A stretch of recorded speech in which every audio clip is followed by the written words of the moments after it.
ಇವತ್ತು ಅಖಿಲ ಭಾರತ ಕಾಂಗ್ರೆಸ್ ಪಕ್ಷದ ಕಚೇರಿ ನೂತನವಾಗಿ ಏನು ಕಟ್ಟಿದ್ದಾರೆ ಅದರ ಉದ್ಘಾಟನೆ ಇದೆ. ಮಾನ್ಯ ಮುಖ್ಯಮಂತ್ರಿಗಳು ಮತ್ತು ಅಧ್ಯಕ್ಷರನ್ನ ಆಹ್ವಾನ ಮಾಡಿದ್ದಾರೆ. ಅದಕ್ಕಾಗಿ ಅವರು ಹೋಗಿದ್ದಾರೆ. ನಾವ್ಯಾರು ಹೋಗಲಿಲ್ಲ. ಹೋಗಬೇಕು ಅಂತ ನಾನು ಅಂದ್ಕೊಂಡಿದ್ದೆ. ಅವರೆಲ್ಲ ಬೇರೆ ಬೇರೆ ನಮ್ಮ ಮುಖಂಡರುಗಳೆಲ್ಲ ಬ್ಯುಸಿ ಇರೋದ್ರಿಂದ ನಮ್ಮ ಎಸಿಸಿ ಅಧ್ಯಕ್ಷರು ಮತ್ತು ರಾಹುಲ್ ಗಾಂಧಿ ಅವರು, ಸೋನಿಯಾ ಗಾಂಧಿ ಅವರು ಎಲ್ಲರೂ ಕೂಡ ಬ್ಯುಸಿ ಇರ್ತಾರೆ ಅಂತೇಳಿ ಆನಂತರ ಹೋಗೋಣ ಅಂತ ಪೋಸ್ಟ್ಪೋನ್ ಮಾಡಿದ್ದೀನಿ.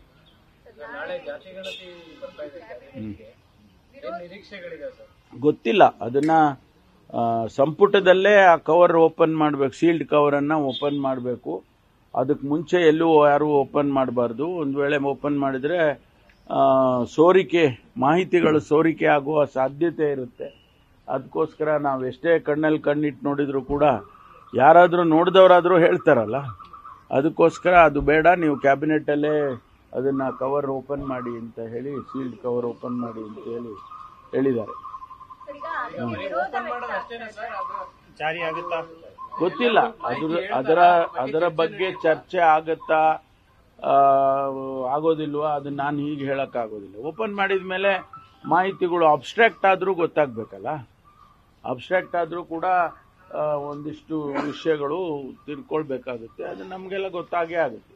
ವರದಿ ಸ್ವೀಕಾರ ಆದಾಗಿಂದ ಇಲ್ಲಿ ತನಕ ಕೂಡ ಪ್ರಬಲ ಸಮುದಾಯಗಳು ವಿರೋಧ ಮಾಡ್ತಿದೆ. ಮೊನ್ನೆ ಒಕ್ಕಲಿಗ ಸಂಘ ಹೇಳ್ತಾ ಇತ್ತು, ಅದನ್ನೆಲ್ಲಾದ್ರೂ ಜಾರಿ ಮಾಡಿದ್ರೆ ಅಥವಾ ಇಂಪ್ಲಿಮೆಂಟೇಷನ್ ಏನಾದ್ರೂ ನಾವು ಉಗ್ರ ಹೋರಾಟ ಮಾಡ್ತೀವಿ, ಸರಿಯಾಗಿಲ್ಲ ಅನ್ನುವಂತ ಮಾತನ್ನು ಹೇಳ್ತಾರೆ. ನೋಡಿ,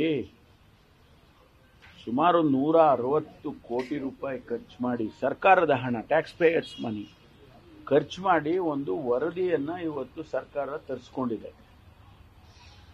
ಆ ವರದಿ ಪಬ್ಲಿಕ್ ಆದ್ರೂ ಆಗ್ಬೇಕಲ್ಲ. ಡೊಮೇನ್ ನೀವು ಆಕ್ಷನ್ ಮಾಡೋದು ಆಮೇಲೆ, ಅದರ ಮೇಲೆ ಕ್ರಮ ತಗೊಳ್ಳೋದು ಬಿಡೋದು ಸರ್ಕಾರದ ವಿವೇಚನೆಯಲ್ಲಿ ಬಿಟ್ಟಿರ್ತಕ್ಕಂಥದ್ದು.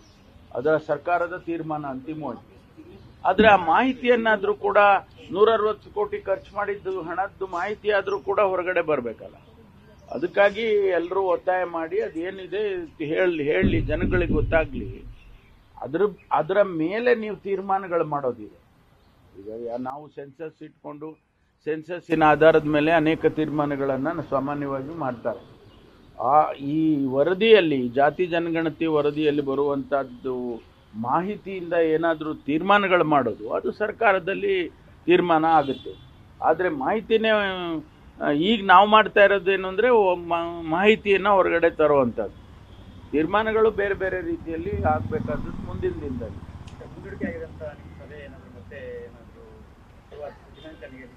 ಇಲ್ಲ, ಅದ್ರ ಬಗ್ಗೆ ಏನು ನಾವು ಚರ್ಚೆ ಮಾಡಿಲ್ಲ. ತಿರ್ಗಾ ನಾವೆಲ್ಲ ಸಿಬ್ಬಂದಿ ಮಂತ್ರಿಗಳೆಲ್ಲ ಸೇರಿ ಚರ್ಚೆ ಮಾಡಬೇಕಲ್ಲ, ಮುಂದೆ ಏನು ಕ್ರಮ ತಗೋಬೇಕು. ಈಗ ಪೋಸ್ಟ್ಪೋನ್ ಅಂತ ಅಂದ್ಕೊಂಡಿದ್ದೀವಲ್ಲ, ಮುಂದಕ್ಕೆ ಏನು ಮಾಡಬೇಕು ಅಂತೇಳಿ ನಾವೆಲ್ಲ ಸೇರಿ ಮಾತಾಡ್ಕೊಳ್ತೀವಿ. ಸರ್, ಹಾಗೆ ನೆನ್ನೆ RB ತಿಮ್ಮಾಪುರ ಅವರು ಹೇಳಿದ್ದಾರೆ, ದಲಿತರು CM ಆಗಬಾರ್ದಾ, ನಾನು ಕೂಡ ದಲಿತ, ನಾನು ಆಗಬಾರ್ದಾ, ದಲಿತರು CM ಆಗಬಾರ್ದಾ ಅಂತ. ಅಲ್ಲ, ಅವ್ರಿಗೂ ಸಾಮರ್ಥ್ಯ ಇದೆ ಅಲ್ಲ. ಅವರು ಏನು 30 ವರ್ಷ ಮೇಲೆ ರಾಜಕೀಯ ಮಾಡಿದ್ದಾರೆ. ಅವರು ಕೂಡ, ಅವರಿಗೂ ಸಾಮರ್ಥ್ಯ ಇರಬೇಕಿಲ್ವಾ? 30 ವರ್ಷ ರಾಜಕೀಯ ಮಾಡಿದ್ಮೇಲೆ ಅವರಿಗೆ ಆಗ್ತಿಲ್ಲ. ಮುಖ್ಯವಾಗಿ ಒತ್ತಡ ಇರೋದು ದಲಿತರು ಆಗಬಾರ್ದಾ ಅಂತ ಯಾರಿಗೂ ಕೇಳಿದ್ದಾರೆ? ಕೇಳಿದಾಗ CM ಬದಲಾವಣೆ ವಿಚಾರ ಕೇಳಿದಾಗ ದಲಿತ ಕಮ್ಯುನಿಟಿಗೂ CM ಆಗೋ ಇದಿದೆ. ಆ ಬದಲಾವಣೆಯ ವಿಚಾರ ಯಾರು ಕೂಡ ಮಾತಾಡಬಾರ್ದು ಅಂತ ಹೇಳಿ ನಮಗೆ ನಮ್ಮ ಹೈಕಮಾಂಡ್ ಪ್ರತಿನಿಧಿ, ನಮ್ಮ ಪ್ರಧಾನ ಕಾರ್ಯದರ್ಶಿಗಳು ಹೇಳಿದ್ದಾರೆ. ಅದರಿಂದ ಅದ್ರ ಬಗ್ಗೆ ಎಲ್ಲ ಸ್ವಲ್ಪ ಕಡಿಮೆ ಮಾತಾಡ್ತೀವಿ ನಾವು. ಸಮುದಾಯದ ಸಭೆಗಳನ್ನ ಪಕ್ಷವೇ ಆಯೋಜನೆ ಮಾಡುತ್ತೆ ಅನ್ನುವಂಥದ್ದು ಮಾಡಲಿ, ಯಾರು ಬೇಡ ಅಂತ. ನಮಗೆ ನಮ್ಮ ಸಮಸ್ಯೆ ಬಗೆಹರಿಬೇಕಪ್ಪ. ಪಕ್ಷನೇ ಮಾಡಲಿ.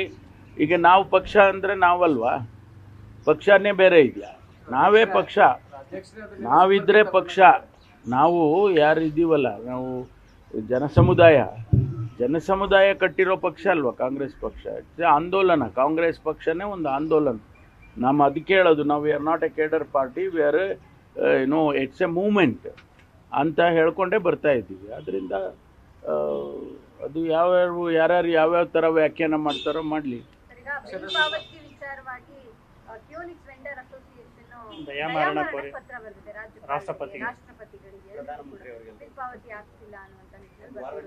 ಗೊತ್ತಿಲ್ಲ ನನಗೆ ಅದು ಗೊತ್ತಿಲ್ಲ. ನನಗೆ ಸಂಬಂಧನೂ ಇಲ್ಲ, ನನಗೆ ಗೊತ್ತೂ ಇಲ್ಲ. ಮಾರ್ಚ್ನೊಳಗಡೆ ಏನಾದರೂ ರಾಜಕೀಯ ಬದಲಾವಣೆಗಳು ಚಿತ್ತಾಂತರಗಳು ಏನಾದ್ರು ಆಗ್ತಾವ ಸರ್ ಕರ್ನಾಟಕದಲ್ಲಿ? ನನಗೆ ಶಾಸ್ತ್ರ ಹೇಳಕ್ ಬರಲ್ಲ. ಜ್ಯೋತಿಷ್ಯ ಹೇಳೋದಿದ್ರೆ ನಾನು ಹೇಳ್ಬಿಡ್ತಿದ್ನಪ್ಪ, ಏನಾಗುತ್ತೋ ಗೊತ್ತಿಲ್ಲ. ಶ್ರೀಲಂಕಾದಿಂದ ವಾಪಸ್ ಬಂದ ನಂತರ ನಾವು ತೋರಿಸ್ತೇವೆ ನಮ್ಮ ಆಟ ಅಂತೇಳಿ ರಾಜಣ್ಣ ಅವ್ರು ಹೇಳಿದ್ದಾರೆ ಸರ್. ಒಟ್ಟಾಗ್ತೀವಿ ರಾಜಣ್ಣ ಅವ್ರು ಹೇಳಿದಾರೆ ತಾನೆ, ನೀವು ಇದ್ದೀರಲ್ಲ ಸರ್, ಇಲ್ಲ ನಾನು ಹೇಳಿಲ್ವ? ಅವರೆಲ್ಲ ನಮ್ಮ ಅಧ್ಯಕ್ಷರು ಪರಮೇಶ್ವರ್ ಅಧ್ಯಕ್ಷರು ನೀವೇ ಅಂತ. ಮತ್ತಿನ್ನೇನಿದೆ ಹೇಳಿ. ಕ್ಯಾಬಿನೆಟ್ ಏನಾದ್ರು ನಾನು ರಿಪೋರ್ಟ್ಸ್ ತಗೊಂಡಿದ್ದಾರೆ ಏನಾದ್ರು ಆಗ್ತದ? ಯಾವುದು cabinet report card performance report ತಗೊಂಡಿದ್ದಾರೆ ಗೊತ್ತಿಲ್ಲ.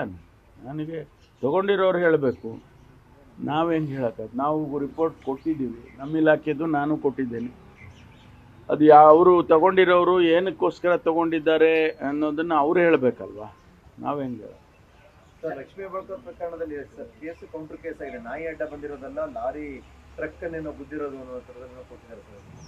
ಗೊತ್ತಿಲ್ಲ ನನಗೆ ಡೀಟೇಲ್ಸ್ ನಾನು ತೊಗೊಂಡಿಲ್ಲ. ಡೀಟೇಲ್ಸ್ ಅವರ ಯೋಗಕ್ಷೇಮಕ್ಕಷ್ಟೇ ಡೀಟೇಲ್ಸ್ ತೊಗೊಂಡಿದ್ದೇನೆ. ನಾಯಿ ಅಡ್ಡ ಬಂತ, ಬೆಕ್ಕ ಅಡ್ಡ ಬಂತ, ಇದೆಲ್ಲ ನಾನೇನು ತಿಳ್ಕೊಳಕ್ಕೆ ಹೋಗಿಲ್ಲ. ಒಟ್ಟಲ್ಲಿ ಆಕ್ಸಿಡೆಂಟ್ ಆಗಬಾರ್ದಾಗಿತ್ತು, ಆಗಿದೆ. ಅವರಿಗೇನು ತೊಂದರೆ ಆಗಿಲ್ಲ ಅನ್ನೋದು ಅಷ್ಟೇ ನಮಗೆ ಮಾಹಿತಿ ಸಿಕ್ಕಿರುವಂಥದ್ದು. ಸರ್, CBI ಮೋಡ ಸಂಬಂಧಪಟ್ಟ ಕೊಡಬೇಕು ಅಂತ ಹೇಳಿ ಇವತ್ತು ಹೈಕೋರ್ಟ್ ಅಲ್ಲಿ ತೀರ್ಪಿದೆ. ಕೇಸ್ ನಡೀತಾ ಐತಿ ಇವತ್ತು 9 CBI ಕೊಟ್ಟಿದೆ ಆದ್ರೆ ಮತ್ತೆ ಮುಖ್ಯಮಂತ್ರಿ ಇಲ್ಲ, ತೀರ್ಮಾನ ಏನು ಬರುತ್ತೆ ಕಾದು ನೋಡೋಣ. CBI ಕೊಟ್ಟಿದೆ ಆದ್ರೆ ಅಲ್ಲಲ್ಲ, ಕಾದು ನೋಡ್ಬೇಕು. ಜಡ್ಜ್ಮೆಂಟನ್ನು ನಾವು ಹೆಂಗೆ ಪ್ರೆಡಿಕ್ಟ್ ಮಾಡೋಕ್ಕಾಗುತ್ತೆ? ಜಡ್ಜ್ಮೆಂಟನ್ನು ಪ್ರೆಡಿಕ್ಟ್ ಮಾಡೋಕ್ಕಾಗೋದಿಲ್ಲ. ಬರಲಿ, ಜಡ್ಜ್ಮೆಂಟ್ ಬರಲಿ. ಸಾಯಂಕಾಲದೊಳಗಾಗಿ ನಮಗೆ ಏನಾದರೂ ಮಾಹಿತಿಗಳು ಸಿಕ್ಕಿದರೆ ಅದಕ್ಕೆ ಏನು ಅನ್ನೋದನ್ನು ತಿಳಿಸ್ಕೊಡ್ತೀವಿ. ಹಾಗಾಗಿ ಇಂಟರ್ನಲ್ ಪಾಲಿಟಿಕ್ಸ್, ಸ್ಟೇಟ್ ಪಾಲಿಟಿಕ್ಸ್ ಮೇಲೆ ಇಂಪ್ಯಾಕ್ಟ್ ಮಾಡ್ತಾ ಇದೆ.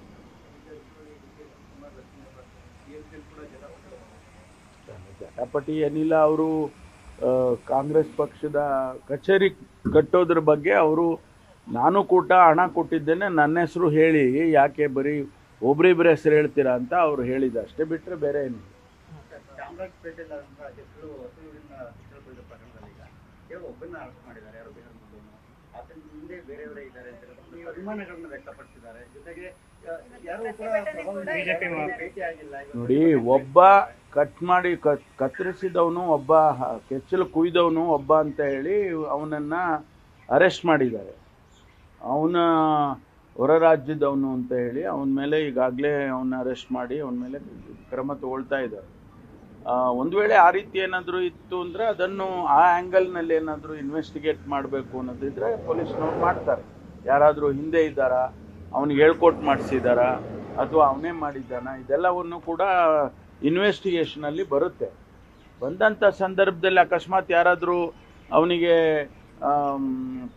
ಫೋರ್ಸ್ ಮಾಡಿ ಅಥವಾ ಸಹಕಾರ ಮಾಡಿದ್ದಿದ್ರೆ ಅವ್ರನ್ನೂ ಅರೆಸ್ಟ್ ಮಾಡ್ತಾರೆ, ಅವ್ರ ಮೇಲೂ ಕ್ರಮ ತಗೊಳ್ತಾರೆ. ಬಿಜೆಪಿಯವರು ಪ್ರತಿಭಟನೆ ಮಾಡ್ತಾ ಇದ್ದಾರೆ ಸರ್. ಹಿಂದೂಪರ ಸಂಘಟನೆಯವರು ಕೂಡ ಘಟನೆಗಳಿಗೆ ಕಾಂಗ್ರೆಸ್ ಪ್ರೇರಣೆ ನೀಡ್ತಾ ಇದೆ ಅಂತ ವಿಪಕ್ಷ ನೋಡ್ರಿ, ಯಾರೋ ಇಷ್ಟಕ್ಕೆ ಬಂದಿದ್ದೆಲ್ಲ ಮಾತಾಡಿದರೆ ನಾವು ಅದಕ್ಕೆ ಉತ್ತರ ಕೊಡೋಕ್ಕಾಗೋದಿಲ್ಲ. ಯಾರು ಕಾಂಗ್ರೆಸ್ನವ್ರು ಮಾಡಿದ್ರು? ನಾನು ಹೇಳ್ತೀನಪ್ಪ, BJPಯವರೇ ಅದಕ್ಕೆ ಸಹಕಾರ ಮಾಡಿದ್ದಾರೆ ಅಂತ ಆಗುತ್ತಾ? ಅದೆಲ್ಲ ಸುಮ್ಮನೆ ಏನೋ ಮಾತಾಡಬೇಕು ಅಂತ ಮಾತಾಡಿ ರಾಜಕೀಯ ಎಲ್ಲದರಲ್ಲೂ ರಾಜಕೀಯ ಮಾಡೋಕ್ಕೆ ಹೋದರೆ ಅದು ಜನನೇ ಗಮನಿಸ್ತಾರೆ. ಅದನ್ನು ಜನ ಗಮನಿಸೋದಿಲ್ವ ಇದನ್ನೆಲ್ಲ? ಎಲ್ಲ okay, thank you. KPSC exam sir, ವಾರದ 25ನೇ ತಾರೀಕು ಕಂಟಿನ್ಯೂ ಮಾಡ್ಬೋದಿತ್ತು, ಒಂದು ವಾರ ಎದಕ್ಕೆ ಅಂತ. ಅವರು ನೋಡಿ, ಅವ್ರಿಗೇನು ಸಮಸ್ಯೆ ಇದೆಯೋ ಗೊತ್ತಿಲ್ಲ ನಮಗೆ. ಕೆಲವು ಸಂದರ್ಭದಲ್ಲಿ ಪ್ರಶ್ನೆ ಪತ್ರಿಕೆಗಳು ಸರಿ ಮಾಡೋದಕ್ಕೆ ಅಥವಾ ಕೆಲವು ಸಂದರ್ಭದಲ್ಲಿ ಆ ಸಿಸ್ಟಮ್ ಎಕ್ಸಾಮಿನೇಷನ್ ಮಾಡಬೇಕು ಅಂತಂದರೆ ನೂರಾರು ವಿಚಾರಗಳಿರುತ್ತೆ. ಎಲ್ಲ ಕಡೆ ಈಗ ಶಾಲಾ ಕಾಲೇಜುಗಳಲ್ಲಿ ಮಾಡ್ತಾರೆ, ಅಲ್ಲಿ ಅವರು ಕೊಡಬೇಕಲ್ಲ, ಅಲ್ಲಿ ಮಕ್ಕಳಿಗೆ ರಜೆ ಕೊಡಬೇಕು ಅಥವಾ ರಜೆದಿಂದಲೇ ಇವರು ಎಕ್ಸಾಮ್ ಮಾಡಬೇಕು. So many things are there. ಅದಕ್ಕೆ ಅವ್ರು ಮಾಡ್ಕೊಂಡಿರ್ತಾರೆ. ಅದಕ್ಕೆ ಅದೆಲ್ಲ ನಾವು ಹೇಳೋಕ್ಕಾಗೋದಿಲ್ಲ, ಅದು ಅವ್ರಿಗೆ ಅಥಾರಿಟಿಗೆ ಬಿಟ್ಟಿರೋದು ಇವರೇ. Thank you. ನ್ಯೂಸ್ ಫಸ್ಟ್, ನಿರ್ಭೀತಿಯಿಂದ ನಿಮ್ಮ ಪರವಾಗಿ.